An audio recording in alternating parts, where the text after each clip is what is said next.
የኢትዮጵያ ፖለቲካ ማዕከል አዲስ አበባ ብትሆንም የፖለቲካው የደም ስር ግን ኦሮሚያ ናት። በኢትዮጵያ ታሪክ ታይቶ የማይታወቅ ጥብቅ ቁርኝት ያላቸው ጠቅላይ ሚኒስትር አብይ አህመድ፣ የኦሮሚያው ርዕሰ መስተዳድር ሽመልስ አብዲሳና የአዲስ አበባ ከንቲባ አዳነች አቤቤ፣ እነዚህ ሶስት ግለሰቦች የኢትዮጵያን መልክ ለመቀየር የዘረጉት ምስጢራዊ መረብ ምንድነው?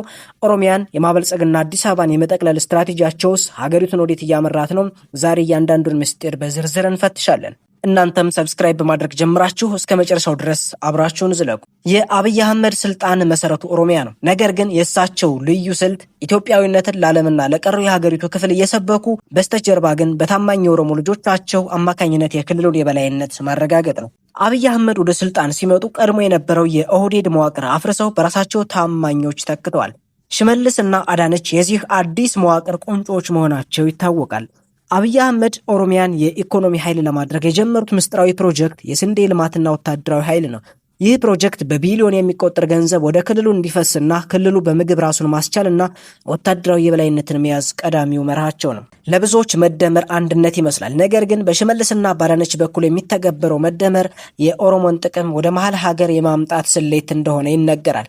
አቶ ሽመልስ የአብይ አህመድ ፈጻሚ ናቸው። እሳቸው በክልል ውስጥ የሚያደርጉት እንቅስቃሴ በሙሉ ከጠቅላይ ሚኒስትሩ ጋር በየቀኑ በሚደረግ ግንኙነት የሚመራ ነው። ሽመልስ አብዲሳ በኢሬቻ ላይ የሚያደርጉት ንግግር የኦሮሞን የበላይነት በፊንፊኔ ላይ አረጋግጠናል ማለታቸው ለኦሮሞ ብሔርተኞች እኛ ስልጣን ላይ ነን የሚል መልእክት ለማስተላለፍ የታቀደም ነበር። ሽመልስ ክልሉን ከቀድሞ ኢትዮጵያ የታሪክ ትረካ ነጥሎ በራሱ የታሪክና የማንነት መስመር ላይ የመገንባት ስራ እየሰሩ ነው። ለዚህም ነው በክልሉ ውስጥ ያሉት የትምህርት ቤቶችና ተቋማት ሙሉ በሙሉ በኦሮሞ ብሔርተኝነት እንዲጠመቁ የተደረገው። ሽመልስ በህዝብ ፊት የታጠቁ ቡድኖችን ሲኮንኑ ቢታዩም በስተጀርባ ግን ከኛ የተሻለ ማንም የለም በሚል ስሌት የክልሉን ህዝብ በስጋት ውስጥ በማቆየት ስልጣናቸውን የማራዘም ስልት እንደሚጠቀሙም ይተቻል። የከንቲባ አዳነች አቤቤ ወደ ስልጣን መምጣት ተልዕኮ አዲስ አበባን ከኦሮሚያ ክልል ጋር በማይታይ ክር ማገናኘት ነው። በአዲስ አበባ ዙሪያና ውስጥ የሚከናወኑ የቤት ልማት ፕሮጀክቶች የከተማዋን ነዋሪዎች ስብጥር ለመቀየር የታለሙ ናቸው የሚሉ መረጃዎችም አሉ። ሸገር ከተማ አዲስ አበባን መክበቧ ከተማዋን የኦሮሚያ እምብርት አድርጓታል። በከተማዋ ትምህርት ቤቶች የኦሮሚያ ሰንደቅ ዓላማና መዝሙር መገደዱ አዳነች አቤቤ የከተማዋን ነጻ አስተዳደር ወደ ክልላዊ ተገዥነት እየቀየሩት መሆኑን ያሳያሉ ይላሉ ተቃዋሚዎቻቸው። አዳነች አቤቤ በልማት ስም በሚሰሩ ስራዎች የቆዩ አዲስ አበባ ነዋሪዎችን በተለይም የታሪክ አሻራ ያላቸውን በማፈናቀል አዲስና ታማኝ የሆኑ ነዋሪዎችን የማስፈር ስውር አጀንዳ እንዳለው ይነገራል። እነዚህ ሶስት ግለሰቦች አብይ፣ ሽመልስና አዳነች የፈጠሩት የትብብር መንግስት ኢትዮጵያን ወደ አዲስ ምዕራፍ እየወሰዳት ነው። በአንድ በኩል ዘመናዊ ከተሞችና የስንዴ ኤክስፐርት ሲታይ፣ በሌላ በኩል ደግሞ ጥልቅ የሆነ የብሔር ክፍፍልና አዲስ አበባ የማናት የሚለው ጥያቄ ምላሽ እያጣ መጥቷል። ሁለተኛው ቁልፍ ሰው አቶ ሽመልስ አብዲሳ ናቸው። ሽሜ የኦሮሚያ ክልል ርዕሰ መስተዳድር ብቻ አይደሉም።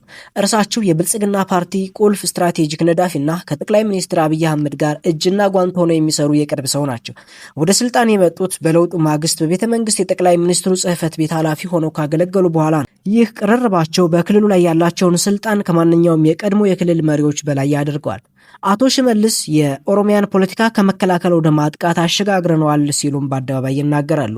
በብዙዎች ዘንድ አቶ ሽመልስ የኦሮሞን ብሔርተኝነት ከኢትዮጵያዊነት ጋር በማስታረቅ ስም የኦሮሞን የበላይነት በኢኮኖሚና በፖለቲካው ዘርፍ ለማረጋገጥ የሚሰሩ ሰው ተደርገውም ይታያሉ።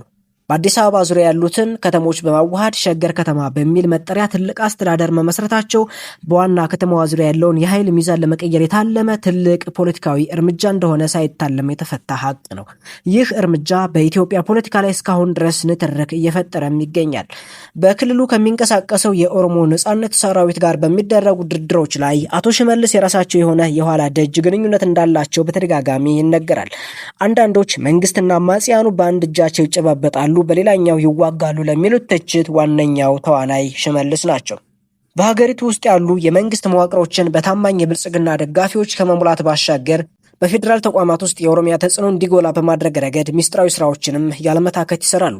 አቶ ሽመልስ አብዲሳ በተናገሯቸው ንግግሮች ምክንያት ብዙ ጊዜ የማህበራዊ ሚዲያ መነጋገሪያም ሲሆኑ ይስተዋላሉ። በአንድ ወቅት የኢሬቻ በዓል በመስቀል አደባባይ ሲከበር ያደረጉት ንግግር በሰፊው የሚጠቀስ ነው። በዚህ ንግግር ላይ የነፍጠኛን ስርዓት ሰበር ነው ወይም የሰበሩንን ሰበር ናቸው የሚል ይዘት ያለው ንግግር ማድረጋቸው ይታወሳል። ይህ ንግግራቸው ምናልባትም በታሪካቸው ከፍተኛውን ውዝግብ የፈጠረ ነው። አሁን ግን ስብራቱን ጠግነን የኦሮሞን የበላይነት አረጋግጠናል ማለታቸው ለብዙዎች የብሔር ግጭትን የሚቀሰቅስና ሌሎችንም የኢትዮጵያ ክፍሎችን የሚያገል ተደርጎም ተወስዶባቸዋል። ሌላው አዲስ አበባ የኦሮሚያ ናት፣ እኛም ባለቤቶች ነን የሚሉና መሰል ይዘት ያላቸው ንግግሮቻቸው በከተማዋ ነዋሪዎችና በሌሎች ብሔረሰቦች ዘንድ ከፍተኛ ስጋትን እየፈጠረም ይገኛል። የአቶ ሽመልስ አብዲሳ የፖለቲካ ጉዞ በሁለት ጎራ የተከፈለ ይታማል። ደጋፊዎቻቸው የኦሮሞን ሕዝብ ጥቅም ያስከበሩና ክልሉን ወደ ልማት የመሩ ጀግና ሲሏቸው፣ ተቾቻቸው ደግሞ የኢትዮጵያን አንድነት አደጋ ላይ የጣሉና የብሔር ፖለቲካን ያከረሩ ይሏቸዋል። የእሳቸው ሚስጥር ያለው የፌዴራሉን መንግስት ጥንካሬ ከኦሮሚያ ክልል ፍላጎት ጋር አጣጥሞ በማስኬድ ላይ ነው። ነገር ግን በክልል ውስጥ ያለው ቀጣይነት ያለው የሰላም እጦትና የታጠቁ ቡድኖች መስፋፋት የአቶ ሽመልስን የመቆጣጠር አቅም ጥያቄ ውስጥ እየከተተው ይገኛል። በኦሮሞ ፖለቲካ ውስጥ የመጨረሻውና ቁንጮ ሰው ደግሞ ጠቅላይ ሚኒስትሩ ናቸው። የአብይ አህመድ የሽመልስ አብዲሳና የአዳነች አቤቤ ግንኙነት የፖለቲካ ብቻ ሳይሆን የቆየ የግል መተማመን ያለበት ነው።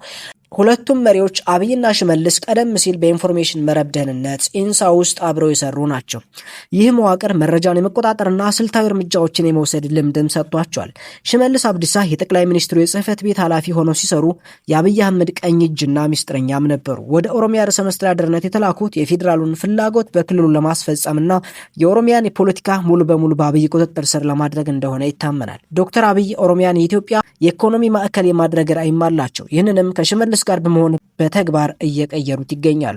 ኦሮሚያን የግብርናና ወታደራዊ ፕሮጀክት በሽመልስ አብዲሳ ክትትል የሚደረግበት ሲሆን ይህ ስኬት ለአብይ አህመድ መንግስት የፖለቲካ ትርፍ ከማስገኘት ባለፈ ለወደፊቱ ታላቋን ኦሮሚያ ሲመሰርቱ በግብርናና ወታደራዊ ዘርፍ ራስን ለመቻል የሚደረግ ጥረት ነው። በአዲስ አበባ ዙሪያ ያሉ ከተሞችን በማቀናጀት የተመሰረተው ሸገር ከተማ የአብይ አህመድን ታላቅነት የማሳየት ፍላጎትና የሽመልስን የክልል የበላይነት የማረጋገጥ ስልት ያገናኘ ፕሮጀክት ነው። አብይ አህመድ በፌዴራል ደረጃ ኢትዮጵያዊነትንና መደመርን ሲሰብኩ፣ ሽመልስ አብዲሳ በክልል ደረጃ የኦሮሞን ማንሰራራትና የኦሮሞን ተጠቃሚነት በጽኑ ይናገራሉ። ይህ ስልታዊ ክፍፍል አብይ ከአማራና ከሌሎች ብሔሮች ጋር ያላቸውን ግንኙነት እንዳያበላሹ፣ ሽመልስ ደግሞ የኦሮሞን ብሔርተኞች ፍላጎት እንዲያረኩ ታስቦ የተደረገ ሚስጥራዊ ድልድል ነው ተብሎ ይተነተናል። በኦሮሚያ ውስጥ የሚታዩ የጸጥታ እርምጃዎችና የታጠቁ ቡድኖችን የመቆጣጠር ስልት በቀጥታ በሁለቱ መሪዎች ምክክር የሚወሰን ነው። ሽመልስ በክልሉ የሚወስዷቸው እርምጃዎች በሙሉ የአብይን አረንጓዴ መብራቶች ያገኙ ናቸው። የኦሮሚያ ልዩ ጥቅም ከሌሎች ክልሎች ፍላጎቶች ጋር ሲጋጭ አብይ አህመድ ወደ ሽመልስ አብዲሳ ወገን ያደላሉ የሚል ስጋት በሌሎች ክልሎች በተለይም በአማራ ዘንድ ከፍተኛ ቅሬታን ይፈጥራል። ይህ ምስጢራዊ ወገንተኝነት ለሀገራዊ አለመረጋጋት አንዱ ምክንያትም ተደርጎ ይወሰዳል። አብይ አህመድ ያለ ሽመልስ አብዲሳ በኦሮሚያ ላይ ሙሉ ቁጥጥር አይኖራቸውም። ሽመልስም ያለ አብይ ድጋፍ በክልል ውስጥ ያሉትን ተቀናቃኞቻቸውን መቋቋም አይችሉም። ስለዚህ ግንኙነታቸው የህልውና ትስስር ነው። በቅርቡ የወጡ መረጃዎች እንደሚያሳዩት በሁለቱ መካከል አልፎ አልፎ የሀሳብ ልዩነቶች ቢፈጠሩም የብልጽግና ፓርቲን የበላይነት ለማስቀጠል ግን አሁንም በሚስጥራዊ ቁርኝነት እየሰሩ ይገኛሉ። ጠቅላይ ሚኒስትር አብይ አህመድና አቶ ሽመልስ አብዲሳ አንዱ የሀገር መሪ፣ ሌላኛው የክልል ገዢ ቢሆኑም በስተጀርባ ግን የኦሮሚያን ማንሰራራት የሚቀይስ አንድ ወጥ ልብ አላቸው። ኦሮሚያን የማበልጸግ ጉዟቸው ኢትዮጵያን ያቀናል ወይስ የብሔር ፖለቲካን ያከራል የሚለው የታሪክ ጥያቄ ሆኖ ይቆያል።